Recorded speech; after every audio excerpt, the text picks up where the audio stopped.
Berkunjung ke kota Makassar belum lengkap tanpa mencicipi kuliner yang satu ini. Ya, pisang epe.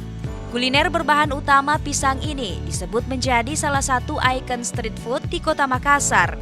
Tidak hanya para pengunjung, warga lokal pun banyak yang mengidolakan jajanan ini. Sesuai namanya, pisang epe ini berbahan utama pisang yang dijepit hingga penyek. Kata epe adalah bahasa Makassar yang berarti jepit. Pisang yang digunakan sebagai bahan utama adalah pisang raja. Alasan dipilihnya pisang raja sebagai bahan utama karena pisang ini teksturnya tidak mudah lembek, beraroma khas, dan memiliki rasa yang manis legit. Proses pembuatannya cukup sederhana. Setelah dibakar dan dijepit dengan penjepit khusus yang terbuat dari kayu, pisang kemudian disiram saus yang terbuat dari gula merah atau durian. Salah satu pedagang pisang epe di kota Makassar mengatakan bahwa dirinya biasa mulai berjualan dari pukul 4 sore hingga 1 dini hari. Khusus malam minggu, dirinya menjual hingga pukul 4 subuh.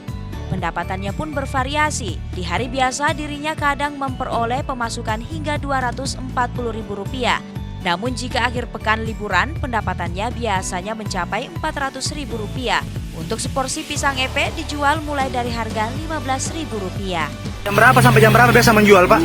Buka jam 4, pulang jam 10. Ya, malam minggu jam 1. Yang biasanya orang paling banyak suka yang apa, Pak? Keju duren, ordina, kelapa. Berapa harganya, Pak, dijualkan, Pak?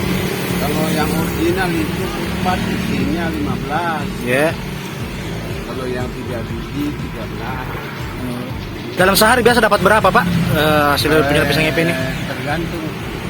Oh, iya. Paling banyak biasanya berapa, Pak? Ya kadang-kadang 2,5, kadang 300. Malam minggu bisa 400. Oh. Saat ini telah banyak variasi topping yang